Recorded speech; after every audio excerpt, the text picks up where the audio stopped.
Hi, ladies. So sorry that I couldn't be in class today. Like I said, that was non-negotiable on behalf of the university, so I had to report in there today. But a little bit of a fun lesson for you as selected. Let's talk about some good guys in Rome. Yeah, we don't really get to hear about good guys in Rome that often, but I think the two of you made an excellent choice. Let's talk about the five good emperors. And there they are. Our first five good emperor is Nerva. Then we've got Trajan, Hadrian, Antoninus Pius, and Marcus Aurelius, who co rules with a gentleman by the name of Lucius Verus for a little while, but that's a very short period of time. We'll talk about what happened to Lucius Verus here in a moment. Now, when you see the R next to the dates that I have listed there, that stands for rule or reign. So those dates listed there are the time periods of which they were actually ruling in Rome. We will talk about Nerva first, rules from 30 to 98. Actual birth name is Marcus Cocaecius Nerva, and he's chosen by the Senate. He's 66 when he comes to power, and he's pretty popular because he had helped uncover something called the conspiracy of Piso when the Emperor Nero was the ruler. So he did have a previous political career. He had already been active, he was very well known. Now, although he lacked military distinctions, he did treat the people very, very well. The Senate chose wisely. He was very good to the people in Italy itself. He buys land to distribute to landless citizens, and then he builds a forum in Rome, the Forum of Nerva, as a show of goodwill to give back to the people. Shops, markets, all those kinds of things that you want to make your populace happy. He's actually the inventor of alimony. So when you get divorced, that husband would actually have to pay something to the wife, and depending on how many kids that they would have, would depend on the payment. Now, it's very difficult to gauge how exactly successful this program was, but here we've got an example of an emperor who's trying to make things better for his people throughout the time period. Now, due to some hostilities with the Praetorian Guard, the Praetorian Guard is the personal bodyguard of the emperor. um, Nerva understands that having an important relationship with the Praetorian Guard and the military is going to be of utmost importance when he names a successor. So he's going to name his successor as a gentleman by the name of Trajan. In 97 CE, he will adopt Trajan as his son and his successor. The year later, in 98, Nerva passes away of a natural death. So nothing too horrible for him. Now let's talk about Trajan.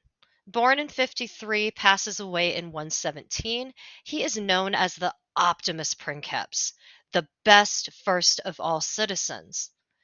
He's actually born in Spain.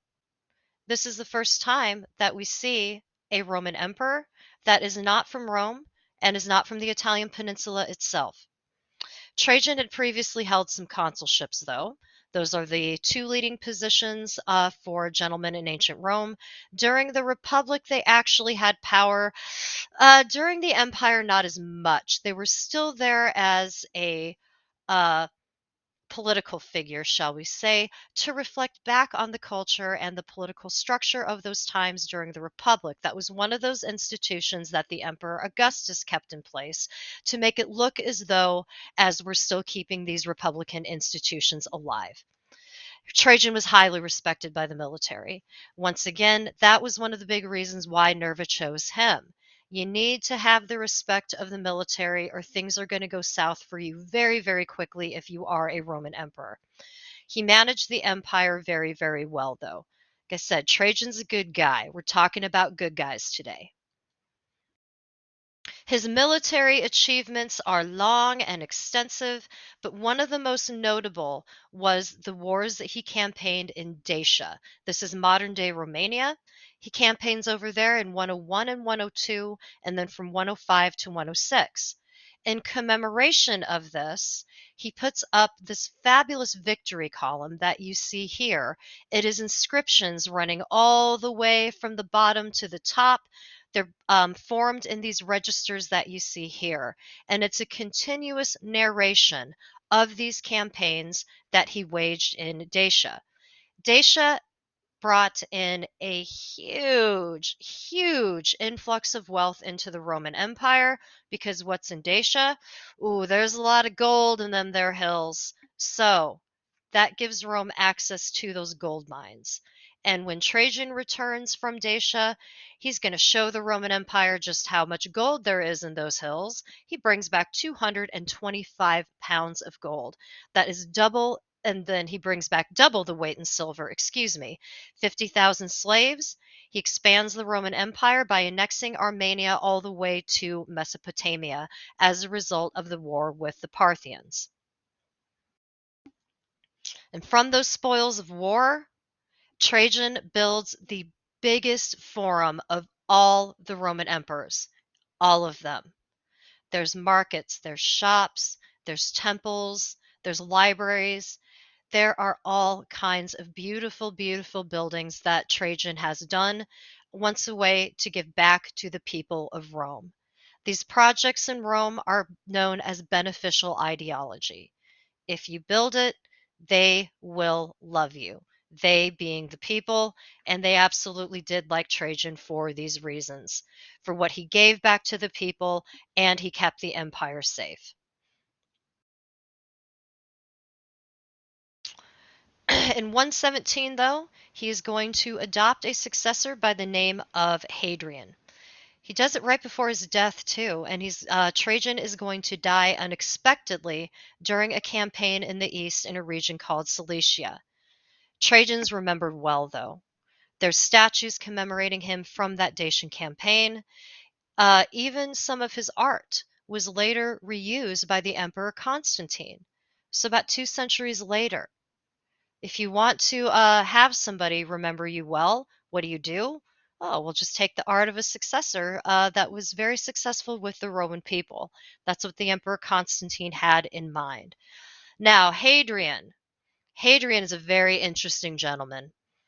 When he becomes emperor, he is Caesar Trajanus Hadrianus. So we see him taking that name of the Caesars and also taking the name of his father.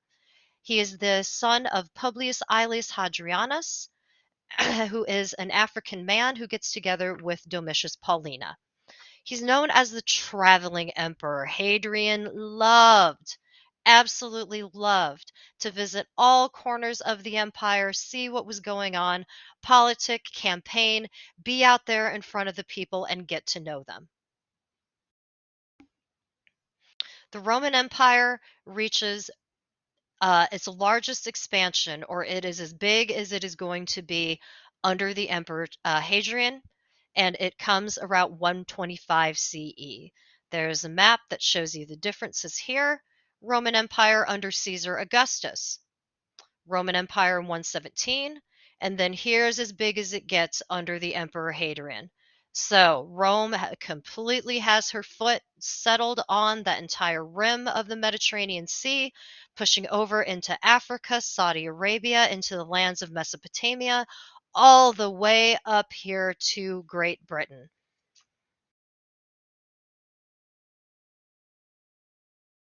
Hadrian, though, he understood the importance of the relationship with the military as well. So, got some military campaigns, and he manages the empire very, very well. Now, he's also going to eventually withdraw from Armenia and Mesopotamia and Assyria. He just realizes there are certain hostilities that are not worth it. So, what does he do instead? He focuses those energies on making Rome a better place. Does a few things. We talked about one of the significant things that Hadrian does the other day. First of all, he makes it illegal for an owner to kill a slave without a trial. That's a first. Slaves are just property, right? Not so much to Hadrian. Hadrian realizes that humanitarian side of life, slaves are people too. So now, if you want to punish a slave or put them to death, you got to go before a judge. The judge is going to decide the case. You, as that master, don't get to decide that anymore. Hadrian also allows for cancellations of debts and excuses certain communities from the crown tax, from paying into the treasury into Rome. He tightens control of the borders, one of those things. He builds a wall up at the top of England, known as Hadrian's Wall, and you can still see pieces of it up there today as well. Hadrian also restores the Pantheon. This is the temple, or most likely was used for judicial cases. It's first built by Marcus Agrippa in about, don't quote me on this, I think it's about 17 BCE. Agrippa is a friend of the Emperor Augustus. But the Pantheon does suffer some damage during the time of Hadrian, or a little bit time before. Fire is very prominent in Rome, so he restores this temple, and in addition to that, that dome piece that you see on the back part, that is actually added by the Emperor Hadrian, designed by an architect by the name of Apollodorus of Damascus.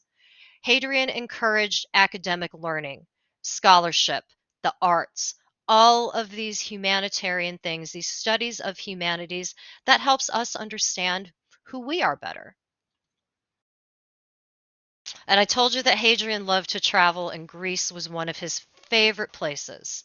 Now, he does have a wife by the name of Sabina, but Hadrian does carry on relations with a boy by the name of Antinous, and Antinous often went on tour with Hadrian around the empire. This arch that you see here, this is actually in the city of Athens. And on the one side of that arch, it says, this is the town of Theseus. On the other side of that arch, it says, this is the town of Hadrian. This arch is the entrance way to what used to be the site, or is still technically the site, of the Temple of Olympian Zeus in Athens. The reason why I've got this here is because Hadrian put a bunch of money into rebuilding this temple as well. It had suffered some damage over the year, earthquakes, war. He helps restore this temple, and this would have been a huge deal in the ancient world. The temple itself was the size of an NFL stadium back in the ancient world when it was built. So you can only imagine the scale, the grand scale that this temple was built, and it would have been absolutely incredible.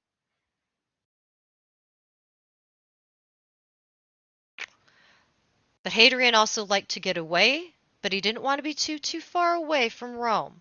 So he builds a fabulous, and that's an understatement. I don't even know if there's a word to describe this complex, this villa that Hadrian built for himself, or excuse me, had built for himself in a town called Tibur. This is modern day Tivoli. It's about 45 minutes northeast of Rome. But this is a beautiful place. Tucked in there on the hillside, in the mountains, looking over the beautiful, gorgeous landscape of the Italian.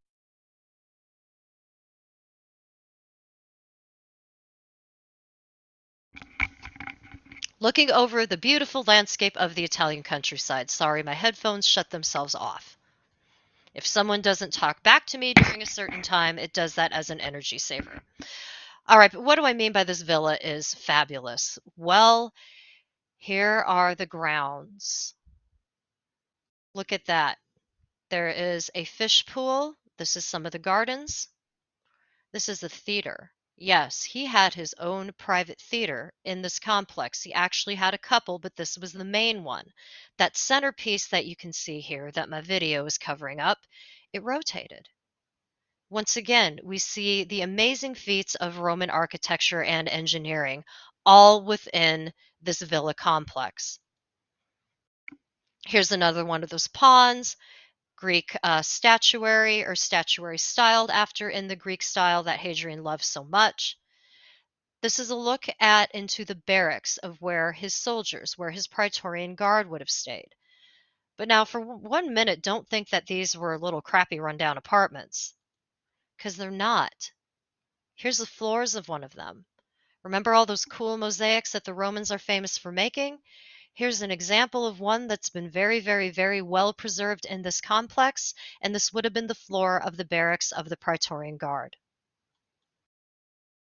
And I can't emphasize this enough. Tivoli is just one darn beautiful place. This is a picture of the gardens of the Villa d'Esta, put up around a time around the Renaissance area. Gorgeous gardens, once again, overlooking how beautiful that town of Tivoli is. Looking at now the mausoleum of Hadrian, actually reused for a temple later on during the medieval and Renaissance times. Now it's just pretty much just a tourist attraction. He dies in 138, and according to a work called the Historia Augusta, Hadrian died hated by all. But I don't know how much I really believe that. I think that's an exaggeration by everybody. I don't think so. Not for considering what he did for the people, particularly for the slaves, what he did for the relations between Rome and the rest of the empire. I don't know if I believe that entirely. Now, you're not going to be liked by everybody, right? But I don't think everyone hated Hadrian.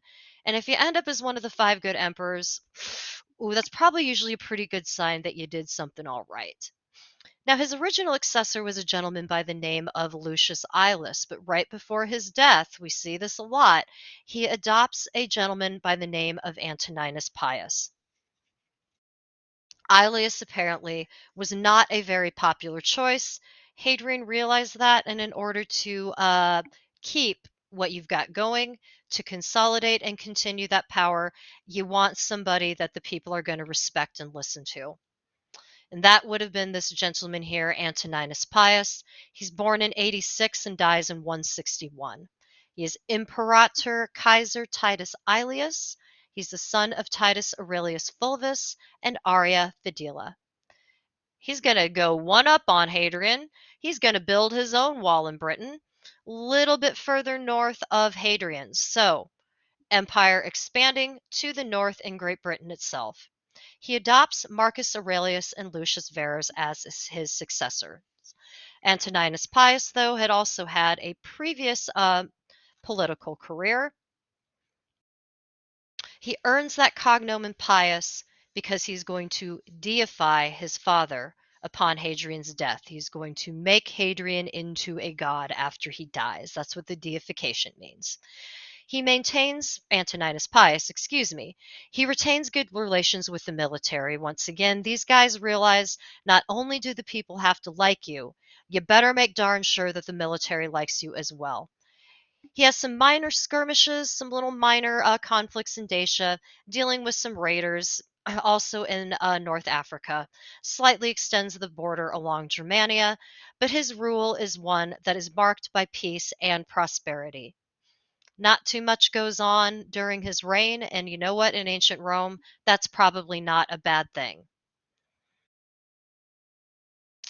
Now, one of his successors that he adopts, I know, look at his hair. Check out that guy's hair. Oh, yeah. Very elaborate bust of Lucius Verus right here. Now, Lucius Verus, though, only co-reigns until 169 CE, excuse me. He rules with Marcus Aurelius up until his death. It is think that perhaps he died of smallpox, but it is not entirely clear. But after the death of Lucius Verus, we get this gentleman right here, Marcus Aurelius, and he is known as the philosopher emperor. He's born in 121, dies in 180.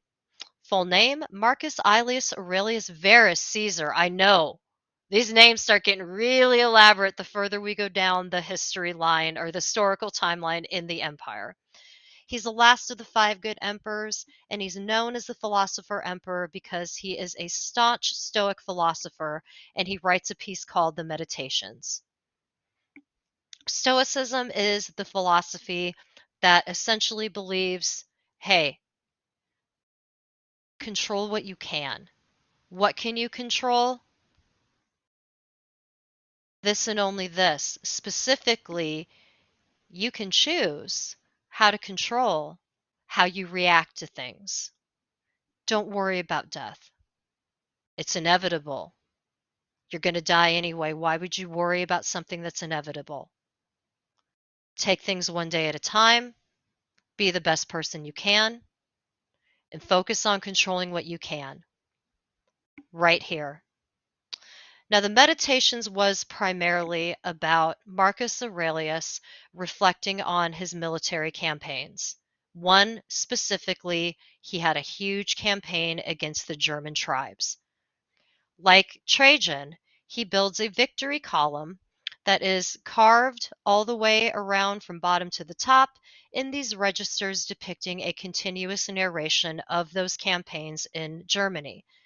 Like I said, this bothered him. He killed, or his soldiers, killed a lot of innocent people, women, children, unfortunate men that were just caught in the crossfire. Marcus Aurelius realizes this. So that is the bulk of what the Meditations is about. It is him reflecting on what are the causes of war? Is it okay to do these sorts of things to other people? And then in turn, if I do these things, what kind of person does that make me? Marcus Aurelius was a good guy.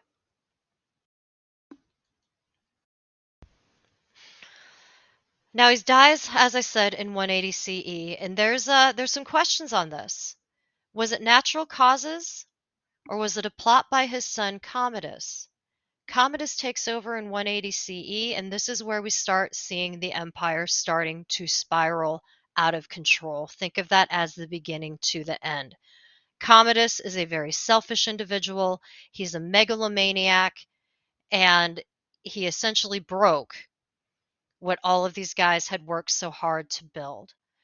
Following Commodus, we've got a couple of guys on the throne, primarily killed by Praetorian Guard or put there. Then we actually get a dynasty called the Severans. They rule up until about 220-ish CE, and then we see the western end of the empire just starting to crumble. But that being said, don't forget, we actually do have some good men here that ruled Rome at one time, and here they are, or here they were. Nerva, Trajan, Hadrian, Antoninus Pius, and Marcus Aurelius.